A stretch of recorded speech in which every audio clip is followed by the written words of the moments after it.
So this priest and rabbi are walking past like an elementary school, and the priest looks over and says to the rabbi, "Oh, I'd love to fuck those little kids." And the rabbi says, "Out of what?" He's Jewish. Well, so you got to offend both. You know. Hi, this is Joe. Welcome to Carnival Personnel. Happy Yom Kippur. This is Jacques at Carnival Personnel. See, if I followed up the joke by saying like Happy Yom Kippur, then I guess I'm atoned, or do I not eat for a while? How does this work? I would stick with not eating. That's a good move. You could use it, as could I, on account of the man boobs. Moobs. Yeah, the moves. Those are pretty nice moves. Oh, yeah. So thank you for tuning in, whether you did it on purpose or not. I don't know, don't care, but thank you anyways. And thank you in advance for checking like and for subscribing and for writing a nice review that takes 2 seconds on iTunes. Yeah, seriously. I mean, if you can tweet for Puerto Rican relief, you have snowflakes. You can write a good review or a bad review. Doesn't really matter. We just want the attention. Negative attention is attention. Yeah, seriously. You can talk about our moobs. Oh yeah. And speaking of boobs, I went to the Renaissance Fair this weekend. You did last weekend. And how was it? It was delicious. It was 80 degrees out. And yeah, so if you've never been to a Renaissance Fair, you must be cool. No, I am truly bummed that we did not get to go. Yeah, it was a good time, although it was an expensively good time.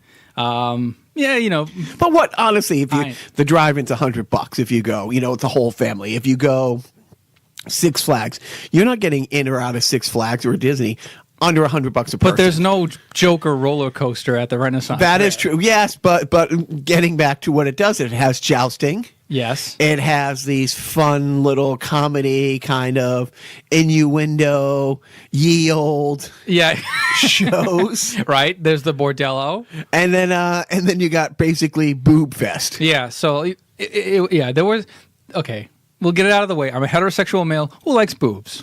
And I'm not staring at boobs because I'm respectful. No, but I mean, that's the one time when you can't really avoid the cleavage. I'm not going to say the boobs. There's lots of cleavage. And see that, and this is how beat up, like, Joe and I have become with, like, and the world has. And I'm just talking about the men, by the way. In some cases with the over political correctness, it's like you were not supposed to look at boobs. So there's women who go out of their way, especially at these Ren Fair things or Comic Cons, to wear things that say, "Hey, look at my boobs." I think it's okay to look, but it's not. You okay just can't randomly go up and go. Yeah, you can't go. Auga. No motorboating. Right. No motorboating. None of this. No touching. No tasting. No telling. No telling what. Never mind. But they did. You did not get there for the day that they had a cleavage contest, correct? Right. I'm not sanctioned cleavage contest. It was a sanctioned cleavage contest. I think the weekend prior, but no, we did not get there in time for that. But my son dressed up as my younger son dressed up as Link from The Legend of Zelda, even with the pointy ears and everything. He fit right in. He went there, and the first stop was a Zelda-themed kind of, not sanctioned by Nintendo, by the way, ocarina stand. And an ocarina is like a flute. Hey, ocarina. Exactly. It's like this sort of like a football-shaped kind of flute thing it was popularized in the Zelda game Ocarina of Time. And, you can actually play it and make, sounds. And so it's like take a recorder and make it much more complicated and nerdier. And there you have an ocarina. So he went to the ocarina booth, bought his ocarina. He got actually a Zelda songbook that came with, like one of those ocarina mimeograph, right? But it was like, it's not like a nice glossy, professionally made songbook. It was like mimeographed, stapled in the middle. The staples weren't even that good quality. Ye old staples. Yeah, ye old staples. Right. It was forged out of bark. Flint. Yeah, flint. But yeah, it was a good time, but like seriously, like $60 for a pulled pork sandwich, a couple of things of fries, and 4 water bottles. We may or may not get into this too much, but I don't want to hear any shit about how much you pay for water. You heard about Gillette Stadium last week. No. Okay, so those in the greater New England area know that last week during the Patriots game, it hit 90 degrees. End of September, hits 90 degrees. There isn't any wind at all. Like pregame temperatures, like winds, 1.2 miles. I wasn't that far from Foxborough where that same day. And so, it was brutal. They ran out of water. Now, they count the soda cups. So at the end of the day, like the poor people who work behind the counters, well, I don't know their financial status. They have to count up how many soda cups there are at the end of the day and account for them as if they're currency. So they ran out of water. So when people are coming there at the end of the third quarter to get water, they're charging them full retail soda price for water directly out of the tap. Wow. Right. And then, Gillette apologized, said, they had enough water, much like Puerto Rico. We'll get to it where they didn't have enough. The demand was so great they couldn't get the concession stands filled in time. And the people at the concession stands, they don't have a choice. They're like, I can't give you this cup. They didn't have courtesy like Dixie cups. Like, this is water, Yeah, I know. And it's 90 degrees, and people were paying, $4.50, whatever, for a small glass of water out of the tap at Gillette. And of course they issued an apology. No refunds. No, right. But issued the apology. So yeah, it was brutal last week. Well, I'm glad that everybody had a good time, whether they were at the Ren Fair or whether they were at But you Gillette recommend Stadium. the Ren Fair as a family thing? Yeah. Yeah, you can buy all sorts of cool stuff. I almost picked something up for you. There was a vendor that sold like leather drink coasters, but they had like logos branded into them, and like a lot of them were comic book themes. So like one of them was like the Superman Batman themed one and the Wonder Woman and all that stuff. And I was like, but Jack will never use this, and I'm too cheap. Did you ever see? Did you go to those one of those comedy shows that they have? Yeah, they had like we didn't sit in on the PG-13 comedy shows where they say if your kids get the jokes, it's not our fault. But we did see a guy who looked like the bald, inconceivable guy from Princess Bride. Inconceivable. Yeah, inconceivable. But he was a clown, and he wasn't not a scary clown, like an acrobatic kind of clown. That's it. Like no makeup. He was just he's just a regular bald white guy. But he was one of those ladder acts. Like he would step on like a tall ladder and sort of walk the ladder and then balance on one hand at the top of the ladder. Like this guy was a fucking pro. So, but of course, nobody is too proud to beg at these Ren fairs when it comes to, getting tips at the end. So, they literally dance and sing for their supper. Nice. At these Ren fairs. But they also get paid too, I'm sure. I'm sure they get paid a living wage. Yes, good benefits and balance. Probably better than what I have at my fucking job. Shut up, Joe. All right, we'll edit that out. Right. I like my job and I'm happy to have it. Exactly. Seriously. So my overlords. Forgive me, my lords. Right. Exactly. I, for one, praise our new ant overlords. Great Simpson reference. All right, so last week, Joe and I were saying that it was the first show in 3 weeks, hurricane-free. It was the first show because we had Houston get hit, then Florida got hit. Not a city in Florida. Florida got hit. Yeah. And then last week was the first hurricane-free week. How about this week? No. Not so much? No, there's another U.S. territory that's been slammed by a hurricane. I've heard nothing about this. Shed some light on this. Pretend I'm let's say, the President of the United States and know nothing about territories. Tell me. I don't have that kind of time. Okay. So there was a hurricane that hit the territory of Puerto Rico and devastated it. Knocked out power to almost all of its citizens. Drinking water is at there's not even a minimum. It's below minimum. Right. There's people are drinking out of creeks. Yeah, people are drinking out of creeks. Aid is, let's say, slow to occur. This week, Trump did finally, after days of not doing it, lifted with the Jones Act. So 100-year-old, and even people like, and we'll get into this again, McCain coming out saying, why is this on the books? Yeah, it's an upcharge on imports or exports to Puerto Rico. For all U.S. ports. Right. Basically, the whole thing, it's like an import tax, and like they want American ships, American dock workers, and all that stuff. Right. But it was like 100 years old, like in the making, and it's outdated. And this is one of those things where, and we talked about it before, when Sandy was coming to the Northeast, there's all these laws on the books, and they were there for a reason at the time 200 years ago, where like the Massachusetts the National Guard cannot go into New Hampshire and help out with relief, or to Connecticut, or Connecticut can't go into New York. There's all these laws about that, left over from like the Revolutionary War. And some of them have gone away, and there's just paperwork that has to be processed. The Obama administration was days ahead of it, because that was one of the things that happened with Katrina. You had other states on the border ready to roll in their military trucks into, help out with relief, with soldiers, with all these stuff. You can't go across certain state lines.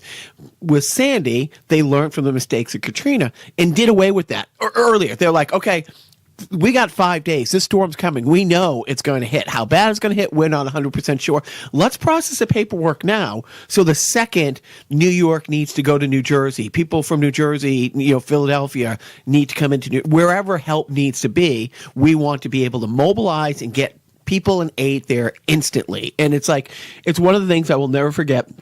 About 2 weeks before Sandy hit, Chris Christie was stumping for Mitt Romney, and and Jon Stewart did a great thing. He had he showed a speech of the clip where, and I think I get it pretty verbatim here. Chris Christie says, "Oh, Obama's in a dark room. His leadership is in a dark room, fumbling around looking for the light switch." Then Sandy happens, and Chris Christie was in tears on TV saying, he told me to call anytime, and I called at 2 a.m. He got on the phone, not an assistant, not an aide. He got on the phone. I needed this. He did this. And when Obama got there instantly and toward the damage, and Chris Christie hugged him and was in tears and thanked him. I remember Jon Stewart's like, look who found the light switch. And then there was a conspiracy. Well, wait. Yeah. We're getting right off the rails. No, but I want to say there was conspiracy theories where, Chris Christie is praising Obama so he looks better and Mitt Romney looks bad so that Chris Christie can run for president in 4 years. That honestly was how he was attacked from the right, for saying thank you. So now this Jones thing, it took days and days and days to be lifted. And it was. It's over. But, they don't have the resources to get the stuff from the docks to the people. There's no power. We are, by the time this podcast posts, as of right now, we're recording it, most of the island still does not have power. The generators at the hospitals are running out of gas, and truly, there's people drinking water out of a creek who are going to get sick. Why don't they just drink out of the ocean? There's a lot of water in that ocean. Could you give me the actual quote? This is an island surrounded by water. Big water. Ocean water. Yeah, that was it. You're welcome. In case you haven't heard it already. And that is a quote from the so-called leader of the free world. Right. And then so cut to early Saturday morning, he gets online and starts slamming the mayor of San Juan, Puerto Rico. Yeah. Carmen Yulín Cruz. And because 4 or 5 days earlier, the administration comes out, and I was worried that they were going to pull a muscle, patting themselves on the back, saying, we're doing a great job. Was it a feel-good story or a happy story? I think it was a feel-good story. And so the mayor, Cruz, comes out and she says, people are dying. We don't have water. We don't have aid. She holds up like an encyclopedia, Britannica.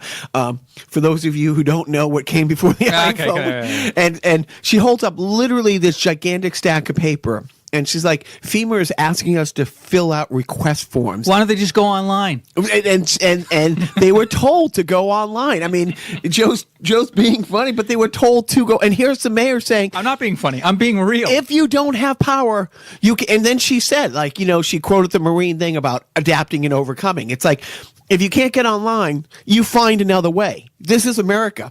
Sidebar, Joe. Fun fact. What? Puerto Rico's part of the United States of America. Get out of the city. And tragically, we're finding out how few people in the continental U.S. know that Puerto Rico is part of the United States. Have we learned nothing from West Side Story? Nothing.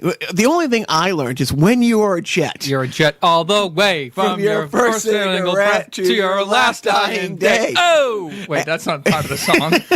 No, I saw Andrew Dice Clay off Broadway. Oh. Fantastic. Oh, I'm so jealous. And he wasn't in the play. I just saw him off Broadway. He was asking for money, but this was about 4 years ago. Anyways, but so here's the mayor saying, it's not a feel-good story. People are dying. Here is all the requests. FEMA is asking us to fill these out. FEMA is asking people, go online and make requests. I will tell you the request. We need water. We need this. We need people. So help. 3-4 days later, and it truly shook me to my core. She's on with Rachel Maddow, and she is pleading. We're proud people. We'll figure this out. If you won't help us, we are going to overcome this with or without you. But I'm begging anybody in the world. Here's a mayor of a U.S. city. Puerto Rico has like 3.5 million people. And there's a mayor, the largest city, San Juan, saying, I am begging anybody in the world listening, help us. We need help. We are dying. Flat out, we are dying. She made no bones about it. We have no power. We have no water. People are dying. We don't have medicine. We don't have essentials to get through the next few days. We need help.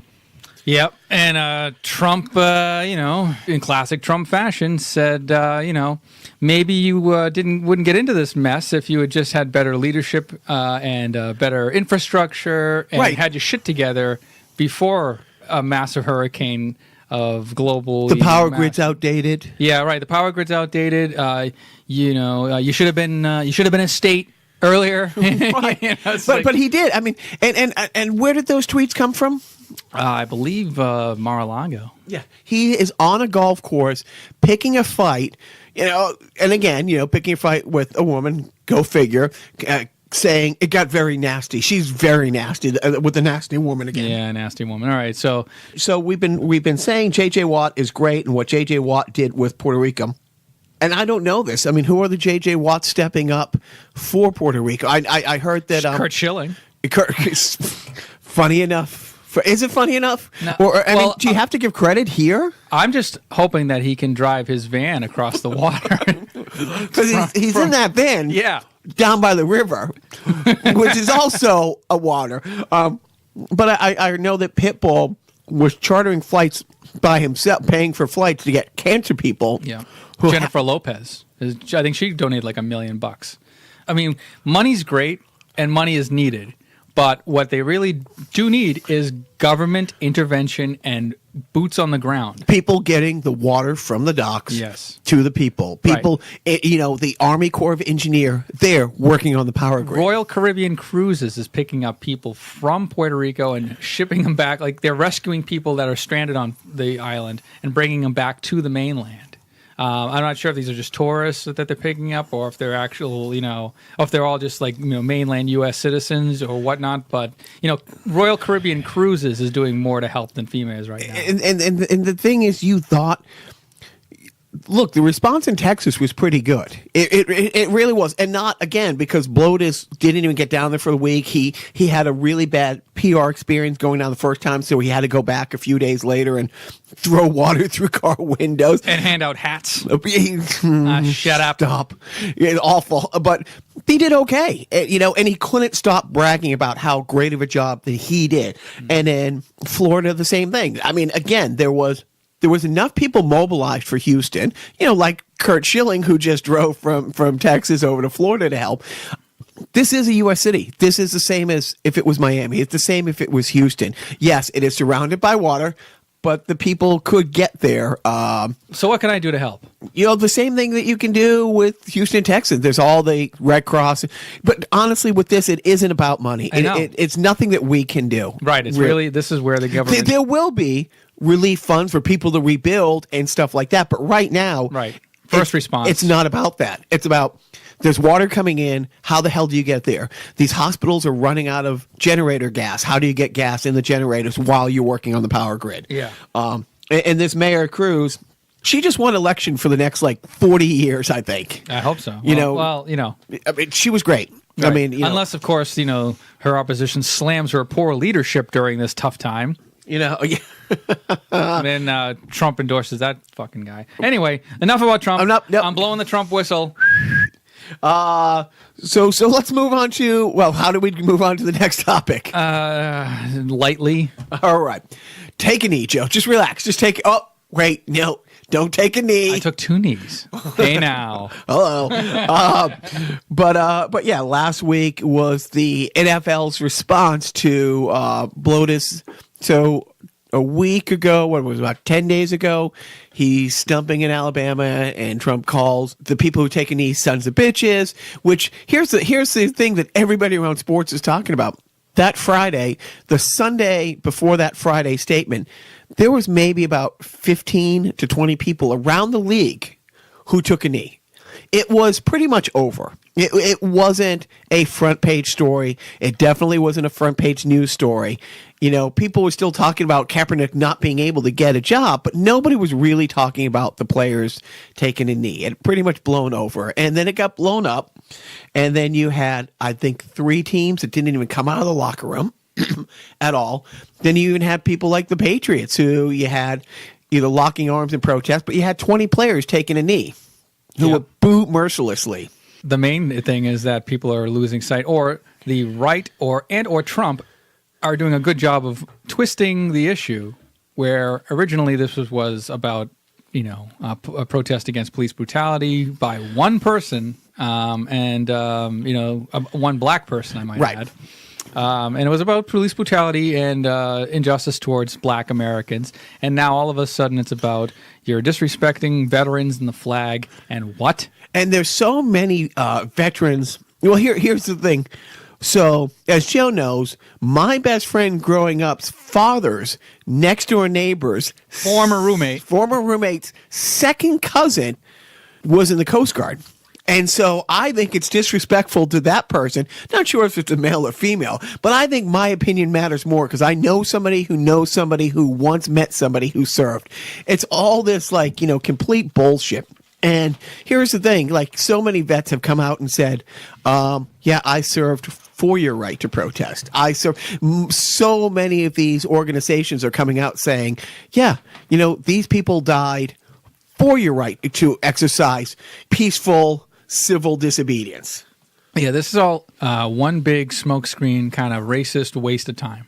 Honest to God. And so, and I just pointed out to Joe before this, Michael Bennett for the Seattle Seahawks after last week's game, they won. There's a picture that went around.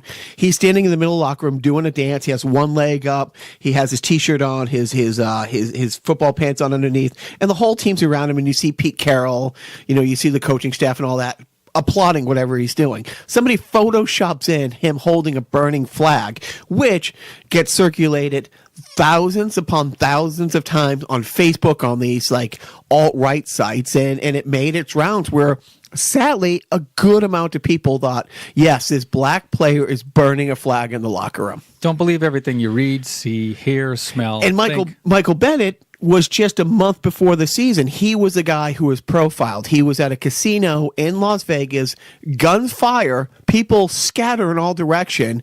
The police see a large black man running away from the gunshots and figure, oh, let's tackle him, put a gun to his head, throw him in a police car, and then, apologize an hour later when they realized who he was. By the way, that's totally fucking fake. They never apologized.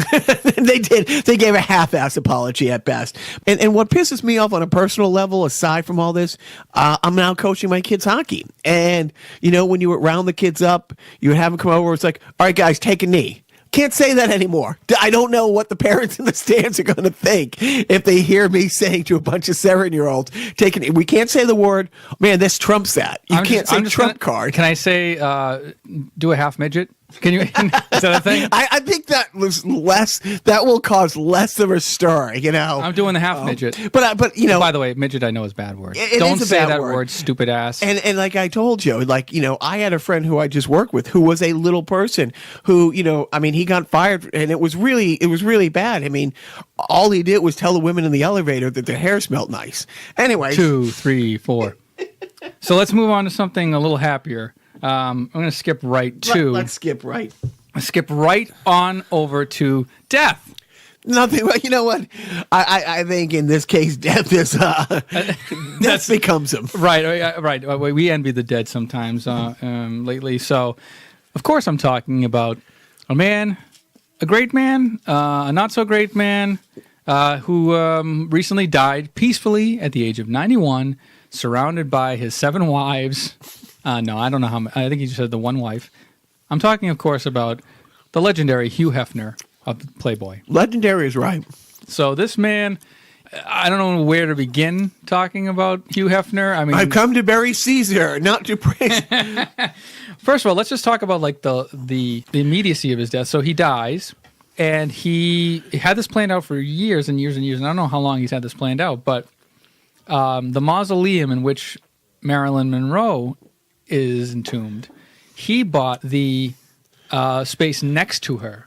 So he is going to be interred in that mausoleum next to Marilyn Monroe, who was, of course, the first cover girl for Playboy magazine. Wow, I did not know that. Well, this is weird, wild stuff. Did you know that, Ed? I did not know that. That's fantastic. Oh, that impression? Thank you. Oh, Well, can it be both? all right. But so that happened. That's fitting, I guess. Playboy's, the latest thing that the Playboy magazine has been in the news about was, I think, either earlier this year or late last year, management decided to, I think it's being run by one of his sons, they decided to legitimize Playboy. By God, we've been on the fringe of the adult entertainment industry for decades. We've amassed millions of followers and maybe billions of dollars in revenue. Oh, without a doubt, billions. Forget all that. Now it's time to take it to the next level. And in order to do so, we're going to remove nudity from our magazines. You're welcome.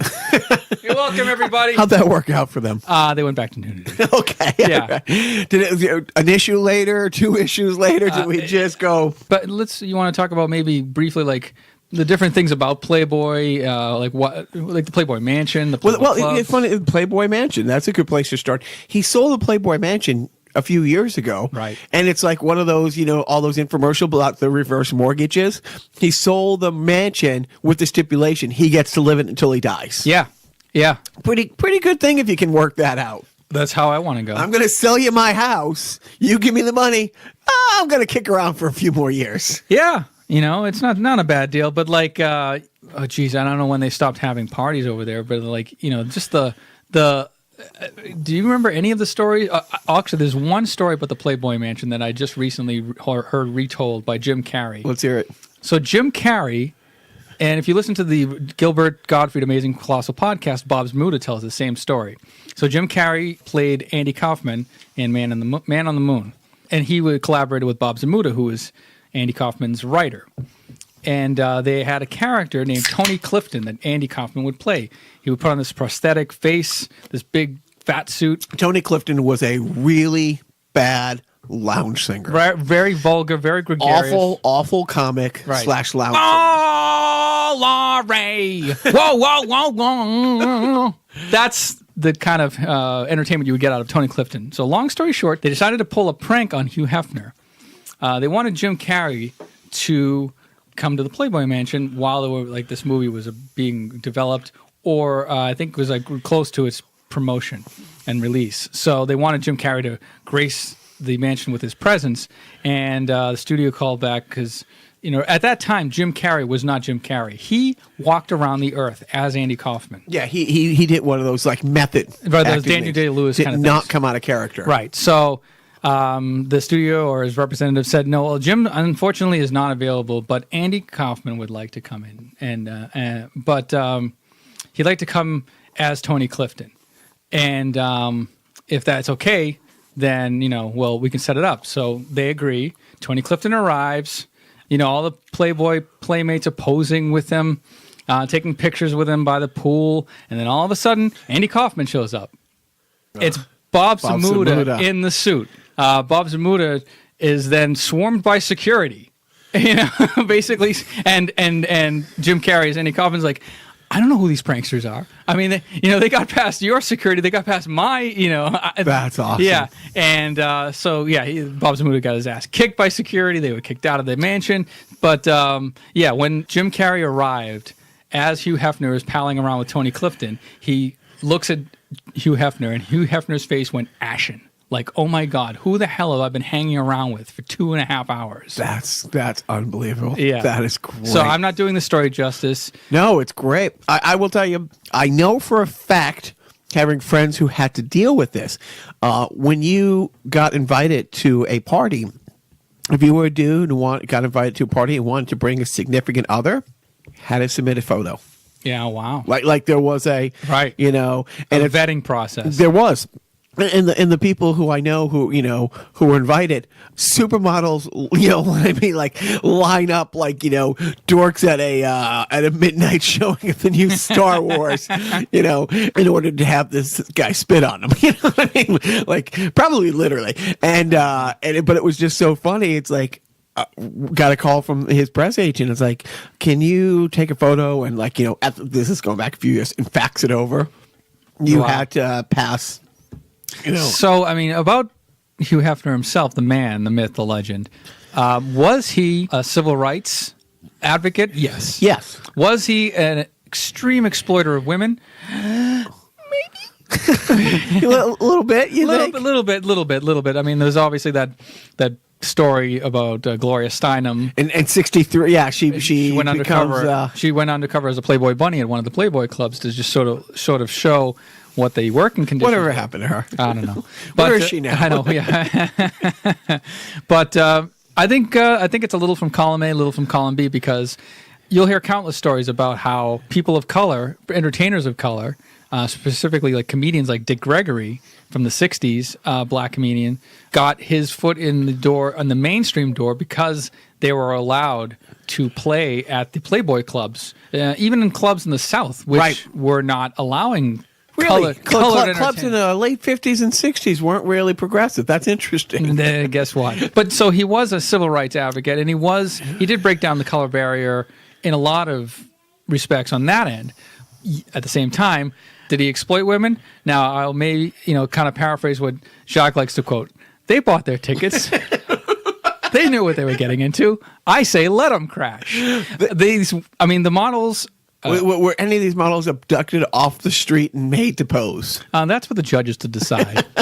But I don't think so. No. But a lot of them, a lot of them have come out since his death and sort of loved Hugh Hefner because of what they did for their careers. Okay, so you take a, how many of these? And again, what's that term? Social warrior, social justice warriors. Social justice warrior. Let's say you got a female social justice warrior walking around now 10, 15, 20 years ago saying how exploitive this is and how awful this is. They're a little late, by the way. It's only 10, 15 years ago. Let's say 30 years ago. Yes. But 40 years ago, let's go back. Let's say in 1965, got the revolution, the sexual revolution, the 70s. At the same time that they look up and idolize Marilyn Monroe, who would not have been Marilyn Monroe without Playboy, probably. I mean, her fame that took it to another stratosphere. Like you look at all the other starlets at the time, and she was a rising starlet. But if it wasn't for the Playboy pictorials, it's one of those things. Would Marilyn Monroe have been Marilyn Monroe without Playboy?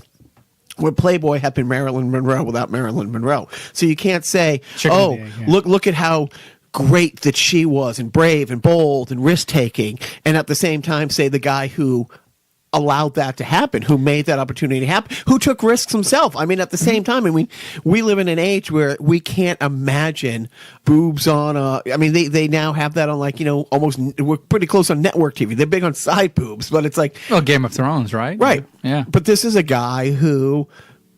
We don't have that unless he breaks down those doors. Yeah, so he had done a lot for the adult entertainment industry. Obviously, yes, geared towards men. Only because women aren't gross. If women were gross, they'd have a Hugh Hefner for women. Playgirl.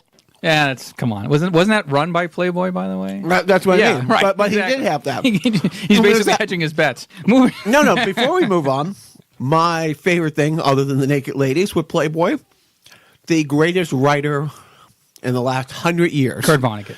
He is not Kurt Vonnegut without Playboy. Yeah, right. I mean, and I could not recommend more going to your library, going to Amazon, and getting there's compilations of Kurt Vonnegut's writing on Playboy. Sidebar: Amazon owns libraries now. Go on. So the funny thing about Kurt Vonnegut is that's the first place that he got published for a long period of time. Probably his first 10 plus years as a published writer was writing these stories.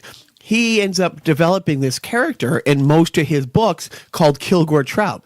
Kilgore Trout is this autobiographical character who is the most prolific writer on the planet, but he can only get published in porn magazines. And these are all stories, Kilgore Trout was a big character in the 60s, 70s, 80s of Vonnegut. He could only get published in porn magazines having nothing to do. His stories were all beyond weird sci-fi shit. But the magazines kept buying it to give it thickness, to give the magazine thickness. So people were buying the magazine thinking, oh, look there's like 300 pages. This is going to be great. And there's like 10 pages of tits and, a bunch of Kurt Vonnegut. It's kind of like Oprah Magazine. Who's on the cover of Oprah this month? This month. I think it's Marilyn Monroe. So my takeaway is like Playboy was my introduction into like the world of boobies because the buddy who lived next door to me's dad collected them all. Okay. I also want to touch upon real quick my first exposure to Playboy. Really, it wasn't the magazines. It was through Scrambled Porn, the Playboy channel. I got my kind of exposure as a young man to the adult entertainment world through Scrambled Playboy channel, and then eventually, I think that's a boob, right? Well, yeah. Well, if the shot was static enough, where if they weren't moving around too much, you could kind of like just sort of like zone in on something. Then yes, you would catch a glimpse. But and in all seriousness, the artsiness of it, because I remember, I'm going back like 30 years. You remember certain pictorials that were really well shot, that were like themed and stuff like that. I remember on the Playboy channel, the first time I saw it, they had this black model who like submerged herself in like a big, old fashioned bathtub of milk, and just like the juxtaposition of that. And that's the thing. Like Playboy spent real money shooting really. I mean, I know it sounds so cliche, but it was really classy, artistic. It was groundbreaking stuff. I just really remember all that stuff. Favorite Playboy model? I can't say favorite, but I'll say memorable. Donna Edmondson. Nice. 1986 Playmate of the Year. Something about her awoken something in this young man, and that's all I'll say. I remember Anna Nicole Smith. Yes, we all remember. But that was like when that came out. That was like, really? that's possible? Real? Is that real?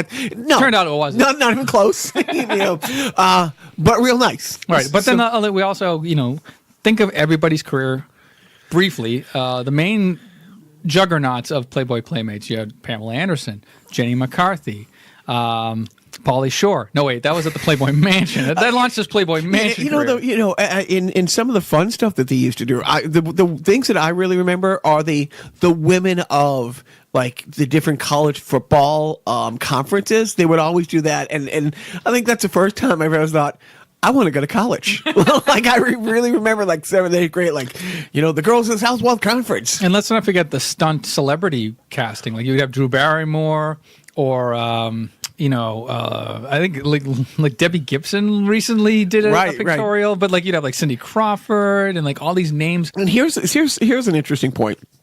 In your lifetime, you're just 40 now. Has he looked 90 for like your entire life?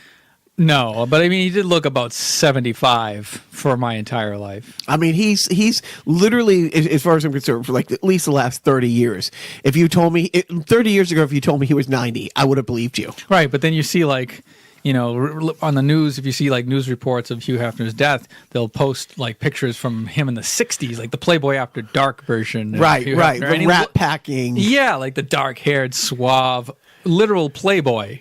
of the swinging '60s. He did not look old in that respect. So, you know what? If we want to go out and buy some of these old Playboy, for research purposes, Of we're course. going to have to come up with some cold, hard cash. And the only way to do that is to listen to our new defunct sponsor this week. Ride into action.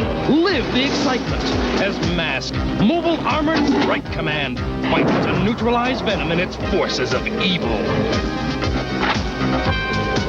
Nothing is what it seems as illusion becomes the ultimate weapon in the battle against crime. Mask. Join the adventure. Mask Force, weekdays at 3:30 on Channel 9. Joe, do not spend all that cold, hard, defunct sponsor cash in one place. Too late. Spread that wealth around. Get a couple old Playboys with that kind of loot coming in. So moving on, this is going to be not a sports heavy thing, but a couple big transcendent of the scores of the game type thing. And this past week, the worst kept secret in college sports is the big scandal where the FBI has arrested 10 people, including prominent assistant coaches at basketball factories. And I think the title Spalding? I think the title of president of international marketing for Adidas. And it comes down to, get ready for this, paying high school players to go to certain colleges. Like $100,000. Adidas sponsors Louisville, so Adidas would funnel money through Louisville to give to this blue chip, McDonald All-American, basketball player to go there. What's really interesting is Pitino, who coaches Louisville, Rick Pitino, who has skated by on so many scandals. And a couple years ago, it was unbeknownst to him, his assistant coach was getting prostitutes for the players coming and doing recruiting trips, and he completely threw the guy under the bus. And it had been going on for a long time. It's like, oh, really? Really? And then, honestly, if you're going to do that, cut a purchase order. Exactly. Go through the proper channels. And then, so like I said, there was 10 arrests by the FBI. This is the real deal. My two questions is, why is the FBI doing anything except working on the, Mueller investigation? Mueller, anyone? Mueller. But seriously, all resources should be on that. And now Nike has come out and said, yeah, we've been subpoenaed for records. And it's one of those things where the NCAA should be paying players anyways, whether they should be paying high schools to recruit them. But at the same time, there's these high school, non-high school but traveling basketball teams. ASU, I think, is the name of the organization. And you'll see these 14, 15-year-old kids come in, get off a bus with completely matching Adidas suits and sneakers and travel bags and all this stuff. It's like, that's a shitload of money. These kids are semi-pro at that level. They're single A, almost double A, in the sports world.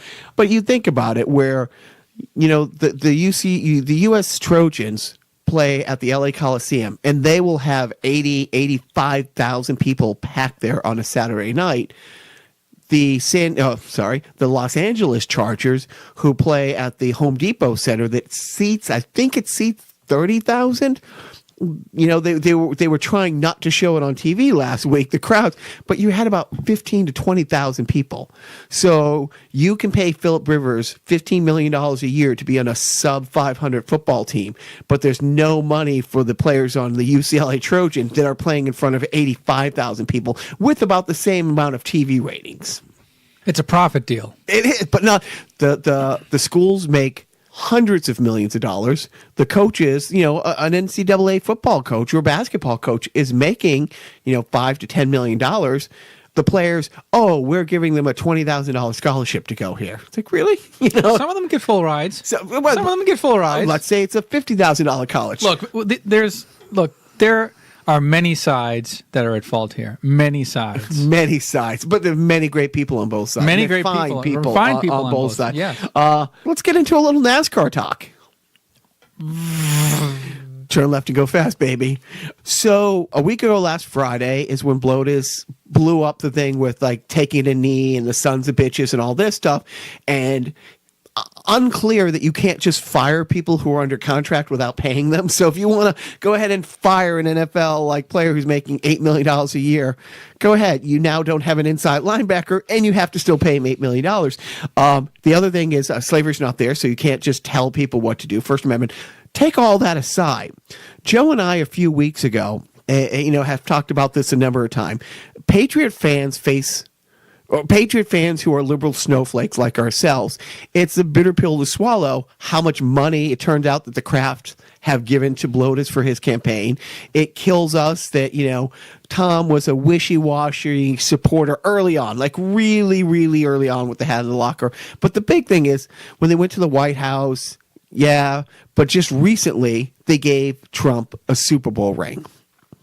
And that's like, gosh, I love this team, but I hate that guy, and it kills me. It kills me that the head coach wrote a letter that Blotus read when he was campaigning in New Hampshire. It kills me that the coach, who we love, the quarterback that I worship, and the owner that I have utmost respect for in sports all support him.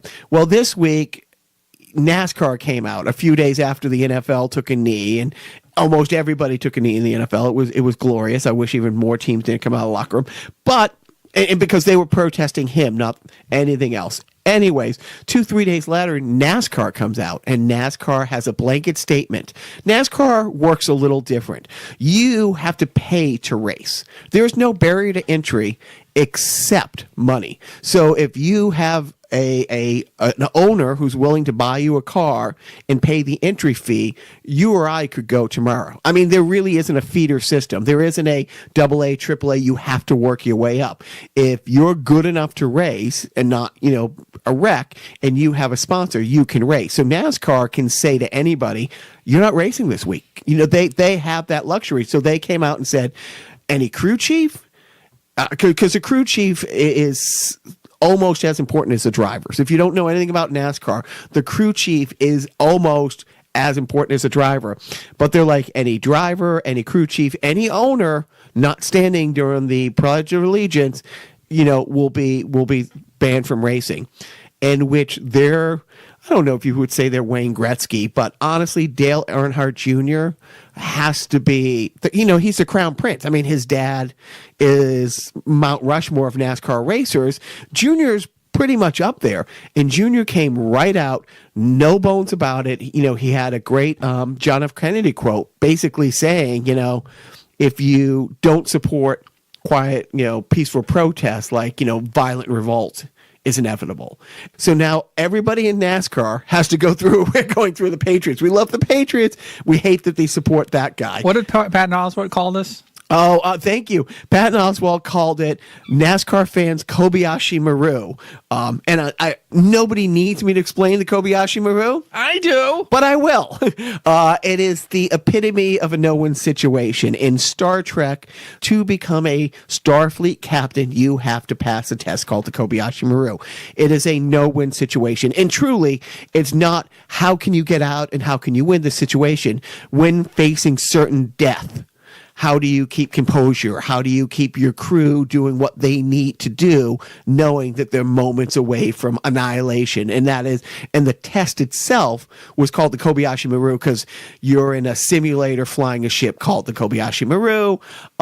We all have our Kobayashi Marus in life, but Patton Oswalt said it much more eloquent than I would. Simply, this is NASCAR's fan Kobayashi Maru. And I cannot believe this, but I empathize with those fans who have to make this dilemma in reverse. It's like, well, we love that a-hole, but, here's our hero, Dale Earnhardt, coming right out and saying, the First Amendment is everything. So that was a big sports thing. Now back to what we've all been waiting for. Right. This is Jacques. It's a new segment I'm introducing onto the Carnival Personnel Podcast. I'm introducing, and it's going to be kind of not really implemented this week because the Patriots play technically 2 games this week. They're playing, they played Sunday and they're playing on Thursday. But since we record this episode on a Saturday, typically before it airs on or posts on Monday, and the Pats usually play on the Sunday in between, Jacques is going to predict Sunday's game after you've already seen it. So I'm calling it Jacques' lock of last week. Ka-ching! My lock of last week would be the Patriots, who are 2-1 and having some serious troubles. Their defense, after 3 games, is ranked 32nd in most of the major categories. The biggest category is points scored. The second biggest category is probably yards allowed. And the gap between 32nd and 31st place is greater chasm than 31st place and 21st place. Wow. They are truly historically bad. And in the offseason, everyone was talking about 19-0. The Pats go out and they get a great cornerback, from Buffalo. They kept their cornerback Butler. They were supposed to be the shutdown corners. Maybe them in Seattle, the shutdown corners. You're not going to score a point. We have Brady for the whole season. We went out and got him some new toys, Cook, from the Saints, and we got the big running back from Buffalo, Gillislee, too. So we had a great new running game. We have a great new wide receiver to stretch the field. Edelman goes down, but we're still going to be 19-0. Maybe lose one regular season game, but Super Bowl lock, it's happening. Just give him the trophy now. Not only is the defense historically bad, Tom Brady has been sacked or hit 19 times in these 3 games. His offensive line is a shit show. And he's been hit 19 more times in the first 3 games this year than the first 3 games of last year, because he didn't get hit for the first 4 games because he was sitting on his couch watching, like Joe and I. You think he was married to Ray Rice? You really think he was married to Ray Rice? Well played. No. Too soon. What is your lock of last week? But my lock of last week is the Patriots over Cam Newton. I had originally said 45-10, but we all know now that it was more 38-24. And this coming Thursday, they have a game against the Buccaneers. Oh, yeah. How much does that corn cost? A Buccaneer. We apologize. I don't apologize. Yeah, exactly. Oh, man. But the second lock of the week is, I'm going to say, because they're on the road Thursday night, tight turnaround, 32-24 Pats. And that is the lock of this week. Or next week. Oh, all right. Enough of this nerd sports talk. Enough. Let's get out of the nerdville and get right into video games. Before we get to the random video review of the week, I would like to hear a little bit more about what else is going on in video world this week, Joseph. Oh, okay. So what Jacques is clumsily alluding to is that in video games this week, those of you who are interested in retro video games are... Who is it? Seriously, who is it? No friend of mine, I'll tell you that. On Friday, September 29th, at 12 midnight, Nintendo released the Super Nintendo Classic. It's a miniature plug-and-play video game unit that emulates the Super Nintendo system and has, I think, 24 built-in games, including a never-before-released, wait for it, Star Fox 2. Whoa. Right. It was a game that was in development by Nintendo back in like 96, right before the Nintendo 64 was going to be released. And they were working on a sequel to their popular 3D fighter, starfighter game Star Fox, called Star Fox 2, real original Nintendo. But they stopped development right before they finished the product because they were going to put all hands on deck for the new Nintendo 64 system. So they never released it, but they held on to all of the data, the ROM, and they finished it. And they plugged it into this new Nintendo Super Nintendo Classic unit that's available at your finest of retailers. You have your Amazon. You have your Targets. And what was the price point? $80, which was the original Nintendo Mini that came out last year.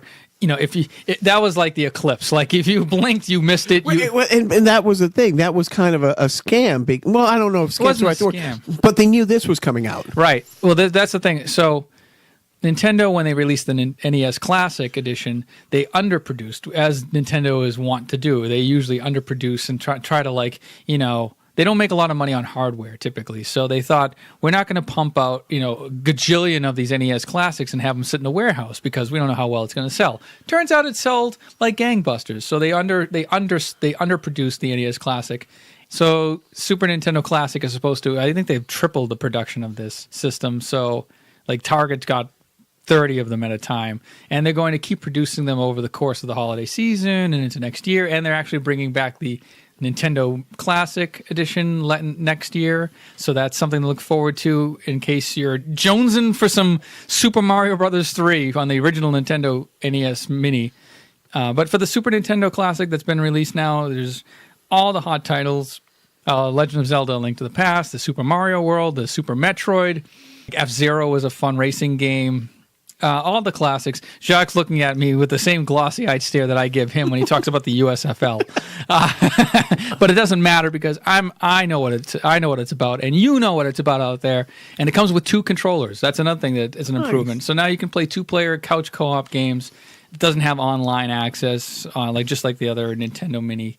But if you can get your hands on one, what the hey? It's $80. Well, if it comes with 24 games, each game is like $3. $3, right? Yeah, right. And if you wanted to go online on eBay and buy the actual original Super Nintendo, and you know those games, $80 will probably get you a system and maybe a game and a controller, plus shipping. You know what I mean? So that's not bad. No, it's a great deal. And so if you can get your meat hooks on these things, go for it. But don't flip them on Craigslist for $200, you scumbag piece of shit.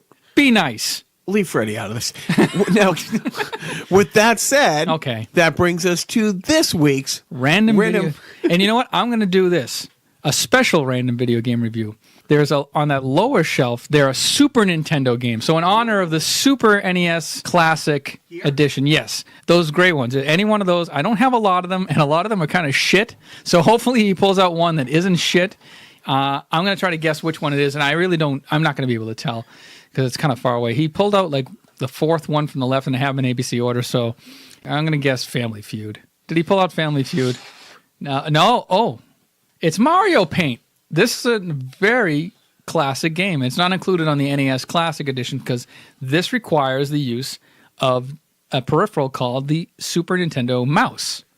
There was a mouse peripheral that was sold in conjunction with this game for the Super Nintendo back in the day, and this is it's like a paint program. You can draw on your screen, not on your screen literally, but it came with a mouse pad. And those who have used it in the past can remember the fun that they had drawing all sorts of naughty bits on your TV. I remember with a friend of mine, we would he was a pretty good artist, and I was okay drawing like Simpsons characters and Teenage Mutant Ninja Turtles and stuff like that. And we would draw our renditions of these characters using Mario Paint. And we would record them with VHS tapes. So that's the only way you can sort of keep, because you can't save any of your creations or drawings on this. There's no save ability, unfortunately. But you would just tape your. You wouldn't grab your smartphone back then, right? And just take a screenshot. Screenshot of it. No. But another feature of this game was you could also create music using like. They had like a graphical interface. It looked like a music staff, but you would put like these Mario-esque characters that represented sound effects, and you would put them along the staff. And if you knew anything about sheet music, you could create music that way with this chiptune generator. And there was also a game where you could play. There was this fly swatting game where these flies would, I've seen that. Yeah. Okay, I've seen that. Yeah, I've seen clips of that. Yeah. So they had that built in, and you can also make little animations too. Now, did you play this game? Absolutely. This actual physical one I've actually put in and played here, and I've and you have the mouse? Yeah, I found a mouse, and I think I got them separately, to be honest. I think I found like the mouse and mouse pad like at some yard sale or something by itself, and then I found They didn't know the gold they had. They didn't know that they had a Declaration of the Independence in a old painting. Exactly, a Stradivarius. So what do you think if you had to go out and you get What's the street value That's of a it? street value of Mario Paint. I don't know. Well, it all depends on what you looked up. If you looked up just the card itself without the mouse, I don't know. But you can't play the game without the fucking mouse. So it has. I'm going to say it comes with the mouse. So I'm going to say a cool 30. Yeah. Look at, I mean, Wow. it's right on. You can find it for 30 right Yeah. with the mouse. Yeah. Somebody's selling it for $10 without the mouse. Right. It's like giving a Baby starving steps. person, like, here's a can of beans. It's only $1. Can opener is going to cost you 50. Right, and that's pretty much Apple's model, isn't it? Yeah. Oh, no. Don't get me started. Don't. No. So that's great. So you got a lot. We got a lot of nerding in this week. Yes. And I'm going to jump ahead a little bit. If you didn't get enough nerding this Carnival podcast, come back on Thursday where we are going to complete. Joe is going to completely. Joe's going to take me to school. I'm bringing my notebook and a pencil because he's taking me to school. We're going to talk Mario. Yeah, Mario Andretti, not Mario Lemieux. But no, this week we're going to be talking on Sideshow on Thursday. Mario, give us a little. What can we be expecting? It's mostly going to be focused on the Super Mario series of games. So Mario himself has appeared in, I think, a gajillion games, maybe a gajillion and a half. Told you a million times not to exaggerate. But we're only going to focus on the Super Mario series of games, starting with Super Mario Brothers, the original, and then going all the way up to the to-be-released Super Mario Odyssey for the Switch. So, with that said, I'm going to jump right ahead to the parenting tip of the week. This is actually a almost serious, not a serious parenting tip. I had to move my mother-in-law's. She had a dry cleaning store and she got rid of it. And so we had to move all this stuff into storage today. And my little, Dream Squashers, actually, this is probably the first time I can remember being helpful. And I mean really helpful, not like, Papa, we want to help with that, which means the half-hour tasks just had a half-hour added to it. You know what I mean? It's like, oh, you want to help me rake the yard, which means you did such a shitty job while I said, hey, thanks for your help, that I have to wait for you to go inside and rake it again. Full disclosure, I haven't raked a yard since the mid-'80s. But they actually were a huge help today. And the parenting tip is when they actually do something really great, really let them know they did something really great. And just took them right to the store. Do whatever you want to get. In the snack aisle and stuff like that. I can't decide between this and this. I'm like, dude, you kicked ass today. Get them both. And just the look of like, oh my God. And I'm thinking, just don't ask me for a pony because I might actually go and get you a pony today. But they were actually absolutely huge. So when your little, Hope Dashers come through and stuff like that and have this moment, take a little time out to make sure that they know you really meant it. Right. But if they want 2 Super Nintendo classics, tell them, no, fuck no. No, fuck you. Limit 1 per customer. Like, I'd have to sell your brother, but that also might be, a win-win for him. Wait, I get a Super Nintendo, and I don't have a little brother anymore? All right, so that's the parenting tip of the week. That's the Jacques Lock of last week and the Jacques Lock of this week. That's the random video game review of the week. That's the defunct sponsor of the week. Wait, did we cover Trump? I think so. That's the Trump week. Is lame. Yeah, Trump is lame. Pat's a great. Pat's a great. I barely speak. But this week you did. You know. And a lot more coming up, ladies. Oh my goodness. And on that note, Jacques, don't forget